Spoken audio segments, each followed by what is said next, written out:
Hi everyone, thanks for watching. I'm Lauren from Guthrie and Ganny, and in this video I'm going to be chatting to you about the new Fibremood magazine that has come out.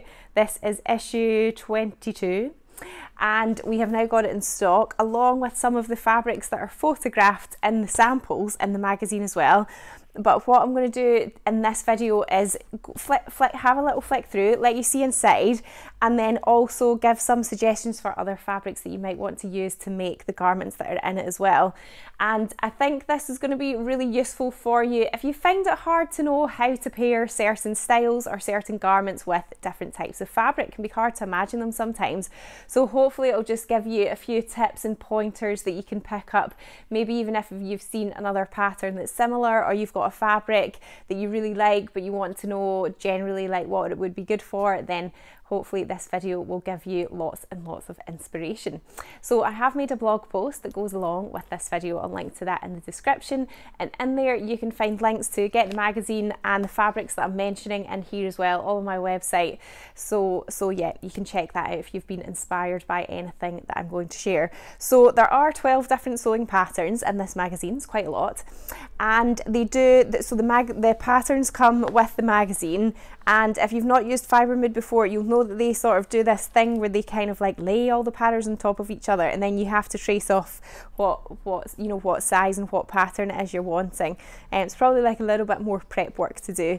And I believe that the patterns that come with the magazine don't have the seam allowance with them, but when you do get Fibremood patterns as a PDF, as like a single PDF from their website, you do get a PDF file that does have the seam allowance in it, and then you can choose whether you want to have it printed with or without the seam allowance.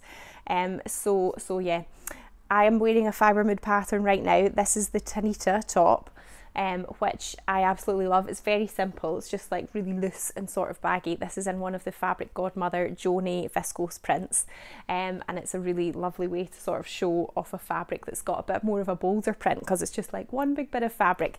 But yeah, I got this as a single PDF. I just bought it from their website, and then I printed off the version that does have the seam allowance with them. So yeah, it depends what sort of what you're kind of used to and what you're kind of up for doing in terms of patterns. But yeah, I'm going to get stuck into the different ones that are included in this magazine and some fabrics that you might want to make with them. So yeah, it does look a bit like an actual magazine as you're flicking through. Loads of really lovely, beautiful kind of modelled garments, and then the bit at the back sort of breaks it down a little bit more, so into each of the patterns, and then the illustration of it, the measurements that come with it, suggested fabrics and that sort of thing. So yeah, you can kind of view it either way, but I always find the model shots are quite good because it just gives you a bit more of an idea of what the fit's like on the garment and how it can be styled, and yeah, what it looks like made up in different garments. So the first one is Gabriella, which looks like a little sort of a kind of gilet or like a vest that you would layer up, nice for spring, like a little extra layer. And we have got this really lovely double gauze pre-quilted fabric. So it comes, it's actually like 3 layers of fabric in one. So it's got a double gauze on both sides, and then it's got a polyester wadding in the middle, and then it's quilted with this diagonal sort of diamond sort of stitch pattern on it, and we do have it in a few other colorways at the moment as well. So really, it looks like there's a couple of versions here, because there is one modelled one which has got bias binding around it. We don't have any binding that matches exactly to this at the moment, so you would have to get a contrasting one, which I think might look quite nice. But you can also make one that looks like it's either lined or faced, possibly with the same fabric, and I think you could do that with this fabric. It's not that thick that you couldn't have another layer of it, so that is another option as well.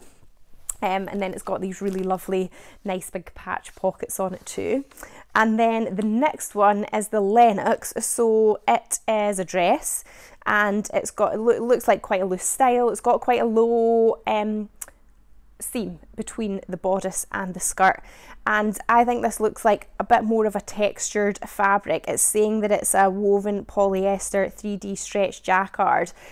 Although it says it's a stretch jacquard, I wouldn't say that you need to use stretchy fabric to make this. It's still going to be a woven fabric. the one they've used just happens to have a little bit of stretch in it. But I feel like maybe it's got that button band down the front, which is hidden, or it can be hidden, and then pleats in the skirt. I feel like you probably want something that does have a little bit more texture. So we do have this one here, which comes in a few different colourways. This is a cotton linen one, but it is actually really textured. So although it's a plain fabric, it does have a lot of depth and texture to it, and I think that would press really nicely into the pleats, but it's still not too stiff, like it'll still move around a little bit. So yeah, that comes in a really lovely ecru colourway, and then a nice sort of bright purple and a lovely kind of corally colour as well. The other type of fabric that I think would look nice in that dress as well is we've got lots of cotton linen stripes. So this is the mid stripe one. We do also have a range of pinstripe ones too. And when you wash this fabric, it becomes a little bit more textured. I've made a dress out of it before, but it's just really nice and crisp to work with. So going to be really lovely to sew and put those pleats into the skirt section of that dress. The next one that I've got here is the Harper top, and I have seen quite a lot of these on Instagram. It looks like a very versatile pattern. So quite a simple top, but just a little bit more unusual. So it's got a seam that goes all the way from the arms, all the way across the front and back bodice that's gathered. So it does look like it's, you know, there's quite a bit more fabric happening over the shoulders and into the sleeve because it is gathered. So I definitely think you want something that's going to be lighter weight with this pattern. If you use something that's got a bit more structure, it's just gonna like feel a bit fuller and kind of hold its definition a little bit more. So I would suggest that you do use either like a woven viscose. We've got lots of really lovely, beautiful different prints in at the moment. I would probably veer towards using something that's got maybe a smaller print, just because I think if it's a larger scale print, I'm not sure how that's going to sort of sit with the gathering and the seam. But yeah, if it's like a smaller scale print, then obviously you wouldn't be worrying about pattern matching or anything in that situation anyway. So I think that could work really well. I do also think that double gauze would work nicely with this top too. It would feel a little bit more voluminous, like it would hold its shape a little bit more, but I think that would still be nice. And we've got lots of different double gauzes. This one's quite nice because it's sort of like a two-tone, and it does come in a couple of different colours as well. So this is a lovely sort of maroon colourway with a grey, which is really nice. And this is just such a lovely soft fabric to sew with and to wear as well. I really love wearing double gauze, it's really nice. So I think that would work really nicely too. And then also something that's much lighter weight. We've got quite a few Dobie fabrics, and this one here has got like a sort of Dobie stripe on it, and I'm actually wondering whether you could do something in terms of playing around with the directions of the stripe on that, like maybe the lower part of the bodice they go vertical, and then for that section that goes over the sleeve and into the top you can maybe do it that way. I think in that instance you'd probably need to prepare your pattern and then lay it out to work out how much fabric you need, because it would obviously sort of set things off a little bit if you were having to have that, if you were alternating the direction of the stripes. But I think that would work really nicely. And we do have quite a few other sort of like lighter weight kind of cottons that are sort of textured or kind of got a bit more of a sort of embroidered feel to them that I think would work really nicely in that top. So yeah, you know, it's just quite a simple top, but just a different bit of a different design detail, so that's really nice there. The next one is this Judy dress, and this is actually, when I saw this, it was actually reminding me quite a lot of the Merchant and Mills Florence dress and top, which I've made the top version of before. This looks a little bit different. It's got different shaping at the front, so you can see it's got almost like those little V's there between the bodice and the skirt, and then it looks like also the back button band comes a little bit lower. But then, you know, it's obviously designed to be quite oversized and quite full, so we do have the fabric that is in this modelled version here, but we've got it in a different colourway. We've got it in a lighter colourway, and it is a double gauze fabric, but it's kind of got this check woven throughout it as well, so it's a really lovely texture, and then these sort of like shapes kind of scattered around on it. It's really nice. So obviously you could definitely use that fabric. We just don't have the black colourway. We've got the lighter colourway instead. but also I think double gauze would work nicely in this one as well. Or if you did want something that was going to sort of drape and swish and move around a lot more, then definitely just a woven viscose or a viscose twill would work really nicely too. And then it wouldn't, you know, it wouldn't sort of hold its shape as much in the skirt. The gathers would just kind of hang and sort of swish around a little bit more. So I suppose it depends what sort of volume you want and your end look on that one. The next one here, this sort of oversized blouse, this is the carry. It's got these lovely big dramatic sleeves. You see it's got the pleats at the top of the sleeves there, and it's kind of dropping off the shoulder, very long and sort of oversized. So yeah, you can see that they've sort of styled it as a bit like an overgarment, so you're just wearing it on top of open on top of another top, or you know, you're just sort of having it loose or kind of half tucked in. So you know, as designed to be that very sort of oversized look. So I think the fabric we've got that would be really good for this, especially if you were going to wear it a bit more almost like an oversized kind of lightweight jacket, would be the smooth drape tencel twill that we have, which comes in quite a few different colours, but it's really beautiful. It feels very soft, and the reason I picked it is because it moves around a lot. It's not stiff at all. It's very sort of silky and drapey, and just really nice and weighty too. I really love this fabric. It's very versatile, and I think that would be really nice as a sort of oversized shirt. Of course, if you wanted something a bit lighter, then definitely going for like a cotton lawn or a cotton poplin would work nicely as well. Those kind of fabrics will just hold their structure a bit more. You definitely need to stick with the tencel or the rayon or the viscose if you want it to kind of swish and sort of drape around a little bit more. Which also looks nice in the fullness of that sleeve as well. The next one is this lovely denim trench. This is the Drea, and yeah, you can see it's got lots of that lovely top stitching. So we do the range of Gooserman denim top stitch thread, which would be perfect for this. It's a little bit thinner than the sort of classic typical top stitch thread. You can use it in the bobbin as well, or you can just use regular thread in the bobbin with that denim top stitch thread. So I would recommend that if you're making this in an actual denim. We do have lots of denims that I think would be suitable. We've got ones that are, you know, with various ones that are non-stretch. This one's a little bit heavier. It's an 11.7 ounce rigid denim. Don't be too put off by the term rigid. It's just rigid more in that it doesn't stretch. It is at, you know, it doesn't like stand up on its own when you hold it up or anything. But I think that, you know, it would be nice and easy to work with, and you know, it would feel like a nice sort of weighty coat in that type of fabric. We do have some lighter weight denim as well, which I think could also work. Sorry, I don't have the tag on it right now, but I will link to in the blog post. But this one's just a little bit lighter. So yeah, if you didn't want it quite as heavy. The other thing that I think would work nicely with the trench is our cotton twill fabrics, which come in loads of different colours. This particular one is the forest green, no, evergreen, sorry. So yeah, if you didn't want to go for denim, you wanted an actual colour, I think that would work really nicely too.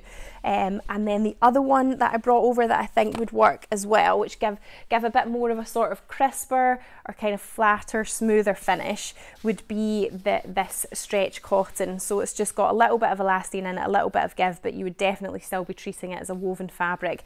And it comes in quite a few really lovely colourways as well. That's a gorgeous sort of dusky pink, and I think that would just look really sort of crisp and smart in that style of garment as well. So quite a few different options for that lovely trench coat there. And then the next one that we've got is the amber, which is quite a sort of simple, very simple shape, little pop over top with the placket and the collar. And I think you could make this very versatile and do lots of different versions in this. So you can see that modelled version there is the fabric that I showed you earlier, the double gauze that's got that grid woven into it as well. And because it's double gauze, it will just, you know, it will hold its shape a little bit more. You can see in that sort of orangey version they've done there, that is that sort of thicker, heavier fabric. Again, it's a woven polyester elastane 3D stretch jacquard. So it's definitely going to hold the sort of the kind of volume at the shoulders a little bit more, but I definitely think you could go for something that's much more floppy, like woven viscoses, tencels, that sort of thing. So we do have this blue one here that's in that modelled version of it, and it is an Eco Vero viscose. So it's a viscose, but yes, it's an Ecovero one, so the way that just means the way they manufacture it is more environmentally considered. But it's a really lovely sort of deep blue colour with these lovely black wisps on it. So yeah, you know, it's just going to flop a lot more. It's going to flop over the shoulders a lot more in something like this. So I think it just depends what kind of whether you want that shape, that simple sort of rectangular / squarish shape of the garment to be held, or you want it to sort of flop and kind of swish and move a little bit more would sort of affect what you would pick on there. But I think is another quite simple one that I think you can make in lots of different fabrics and get a lot of different looks. The next one is Bernie, which is a lovely pair of tailored trousers, quite a wide leg here. We do have a really lovely range of bamboo twill fabrics that I think that are perfect for trousers, that I think would work really nicely with this one. I think they would look really smart. This particular one here is the silver grey, but as I said, it does come in other colourways as well. You could also use that cotton, stretch cotton that I suggested for the trench coat. I think that would definitely give a sort of more structured, kind of crisper look. You know, they would hold their shape a lot more with the bamboo twill. They are going to sort of move around a little bit more. They won't be quite as stiff as making them in something like a cotton.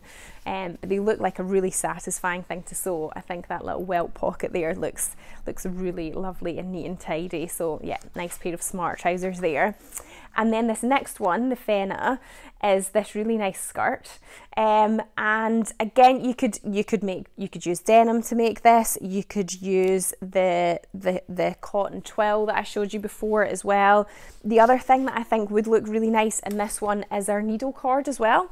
Be a bit more of a sort of wintry version, but yeah, we've got some really lovely colours of needle cord, and I think that would work really nicely with this skirt. This has a little bit of stretch in it as well, so a bit of extra comfort in that department. I would probably say that if you were using needle cord, to go for the stretch needle cord as opposed to not. I think the 100% cotton needle cord that we've got is quite thin and sort of flimsy, whereas the stretch one just has a little bit more body to it, which I think would be more suited to this style of skirt. Then the next one, a very voluminous maxi dress, long sleeves, long length, but then this really interesting sort of like gathered kind of ruched detail at the back and front. So I think this would be really lovely for a bit of a larger scale viscose print. I definitely think it needs to be like a viscose, a twill, a rayon, something that has got a lot of drape and swish to it, because it is quite a voluminous dress. Like, there's a lot of fabric there. So I think you do need something that is going to drape and move around a lot more. So yeah, we've got loads of really beautiful viscose prints that would all be really suitable for this, that I think would be lovely. This one here, which comes in two different colourways, is one that I especially picked out. It's the Cool Splatter Viscose Crepe. So because it's a crepe, it's just got that bit more of a sort of textured surface to it, but I think that would be beautiful. That one's quite a small scale one. But yeah, I think any sort of scale of print would be really nice for this dress. So yeah, lots of lovely options there. The next one is the Kea dress. And this looks like a really lovely sort of loose layer, again, that you'd be wearing on top of something else. They've got two quite contrasting different fabrics that are in the modelled photographs here. That first one looks like the same fabric that was with the little vest pattern at the very start. So yeah, the closest thing we've got to that is this really lovely double gauze pre-quilted fabric. And then the other one, we do actually have that exact print. That is this one here, which is really lovely and beautiful kind of blue one, different blue tones in it. This is the Shirobi Effect Viscose Tencel, so it's 70 viscose, 30% tencel, and it's got a twill weave on it, so when you look really closely you can see those diagonal twill weave lines, but this one feels really beautiful. So obviously in something like this, it's going to swish around a lot more. You can see that the way that it's hanging in that modelled image there, whereas the other one that's quilted, you know, it's going to hold that looser A-line shape of the garment much more. The other thing that you could do, which I meant to mention in context of the vest in the start, is that you could quilt your own fabric as well. So a little bit like something that I did for the Megan Nielsen Hovea jacket. I made this for a window display last year. And basically what I did was I got my two fabrics, my outer and my lining. This was just a plain cotton poplin, and that was one of our lovely Japanese 7-berry cottoned ones on the outside. And before I cut any of my pattern pieces out, I layered it up with some of our cotton wadding in the middle, so it was like this one, and then the wadding, and then the outer one, and I used the spray fabric glue to stick them all together, and I quilted it all. Once it was all quilted, then I cut the pattern pieces out. So then, you know, by the time you're actually constructing it, you've already got your layers together. So you could definitely do something like that, either for this dress or for that vest pattern that was in that at the beginning. It's just, you know, quilt your own fabric. But yeah, I think it's just a really good illustration of how using a really structured fabric versus something that's much more floppy just gives a totally different look to the same garment. And then the final one, the indie, is this lovely sort of oversized sweater, and I've picked out a couple of fabrics that I think would work really nicely in this sort of oversized style. It's got really big sleeves, and yeah, I think it just looks really lovely and comfy. So the first one is our loop back modal jersey, which is a really lovely soft floppy jersey fabric, and it hangs really beautifully. So I've used this to make lots of different garments before, but yeah, it does drape and sit really nicely in things that are a little bit oversized, but it's, you know, it's nice and stretchy, it's very comfortable to wear, and you can just use the same fabric for your cuffs and your neckband and your hemband as well. The other option that I thought could work really nice as a bit of a cozier version is some of our viscose blended knit fabrics. So this particular one here is the mint colorway, and it's viscose and polyester mix, but it feels really soft and fluffy and cozy. It is a little bit of a thicker fabric, so I think if you did make the garment in this, you know, it will feel a bit more voluminous because the fabric is a bit thicker, but it would be really lovely and cozy. And because it does have viscose in it, it is still quite floppy. Like, it's not gonna, you know, it's not gonna hold its shape or sort of be stiff. It will kind of like drape and sort of flop into it. But just because it physically is a bit thicker than the other one I showed you, you know, it will just feel like you've got more fabric on you. It will feel warmer for that reason, because it's, you know, it's just thicker. And again, you can use the same fabric there for your neckband and your cuffs and your hemband pieces as well to tie it all in. So I hope you've enjoyed seeing all those different fabrics and getting some ideas of the context that you can use them in as well. Remember, I've done a blog post that goes along with this video, so in there I'll link to all of the fabrics that I've mentioned and the magazine as well, so you can have a little look at that online if you wanted to. If you've got any questions at all, please feel free to leave them in the comments below, or you can always email or call the shop. The G&G team and I are always more than happy to help and get back to you. But thanks so much for watching. Just remember to hit subscribe if you haven't already, so you don't miss out on my next video, and I will see you next time. Bye.